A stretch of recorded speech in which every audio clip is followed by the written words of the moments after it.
যেদিন রান্নাবান্না করতে আমার একদমই ইচ্ছা করে না সেদিন কিন্তু আমি এটা বানিয়ে নিই। এটা খেতে কিন্তু অসাধারণ লাগে। তো চলুন দেখে নিই কীভাবে বানাচ্ছি। নিয়েছি 3 কাপ পরিমাণে বাসমতি চাল। আপনারা ঘরে থাকা যে কোনো চাল দিয়ে এটা করে নিতে পারেন, তবে বাসমতি চাল হলে বেশি ভালো হয়। এদিকে চালটাকে বেশ কয়েকবার জল পাল্টে পাল্টে আমি ধুয়ে নিয়েছি। এরপর কিছুটা জল দিয়ে আমি ভিজিয়ে রাখছি আধ ঘন্টার জন্য সাইডে।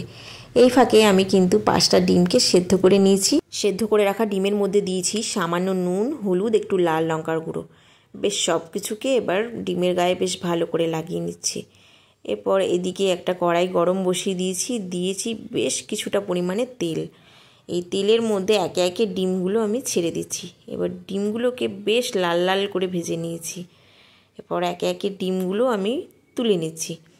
এরপর আমি এখানে 3 থেকে 4টে আলুকে বেশ ডুমু করে কেটে নিয়েছিলাম আর প্রেসারে একটা সিটি দিয়ে নিয়েছিলাম। এরপর আলুগুলোকেও বেশ ভালো করে লাল লাল করে কিন্তু আমি ভেজে তুলে নিচ্ছি।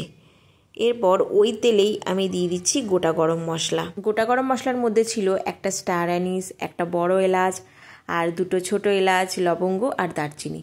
এরপর দিয়েছি একটা বেশ বড় সাইজের পেঁয়াজ। পেঁয়াজটাকে একদম পাতলা পাতলা করে কেটে আমি দিয়েছি। পেঁয়াজটা একটু ভাজা ভাজা হয়ে এলে এর মধ্যে দিয়েছি আদা, রসুন, কাঁচা লঙ্কার পেস্ট। তারপর দিয়েছি একটা বড় সাইজের টমেটো। এরপর দিয়েছি সামান্য পরিমাণে নুন, হলুদ আর একটু লাল লঙ্কার গুঁড়ো। বেশ ভালো করে এখন কিন্তু আমি মশলাটা কষাচ্ছি। মশলা কষাতে কষাতে আমি মাঝে মাঝে একটু একটু করে জল দিয়ে নিচ্ছি, যাতে মশলাটা নিচে থেকে লেগে না যায় আর এটা বেশ ভালোভাবে কিন্তু কষানো হয়ে যায়। এদিকে মশলাটা প্রায় কষানো হয়ে গেছে। এখন সব শেষে আমি দিয়ে দিচ্ছি একটু সামান্য পরিমাণে বিরিয়ানি মশলা। বিরিয়ানি মশলাটা দিলে এর গন্ধটা দারুণ হয়। মশলাটা এখন বেশ কষে গেছে, মশলার গা থেকে তেল ছেড়ে দিয়েছে। তাই এখন দিয়ে দিলাম জল। আমি যে কাপ মেপে চাল নিয়েছিলাম সেই কাপ মেপেই কিন্তু জলটা দিচ্ছি। যেহেতু 3 কাপ চাল নিয়েছিলাম তাই জলটা কিন্তু আমি 5 কাপ দিয়েছি। এখানে জলের মাপটা কিন্তু ঠিক রাখতে হবে, তাহলে ভাতগুলো কিন্তু বেশ ঝরঝরে তৈরি হবে।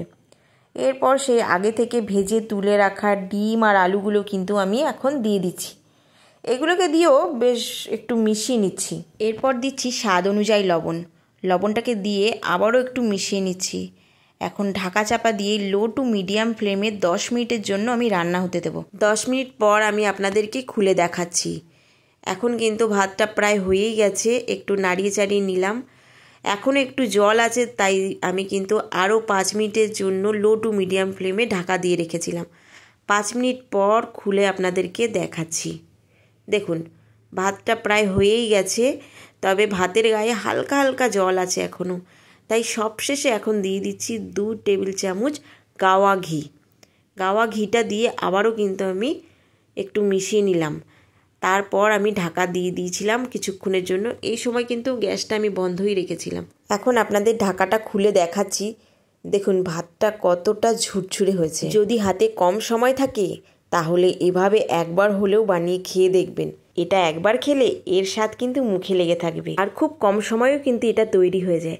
তাই আর দেরি না করে তাড়াতাড়ি বানিয়ে নাও আর আমাকে কমেন্টে জানাও।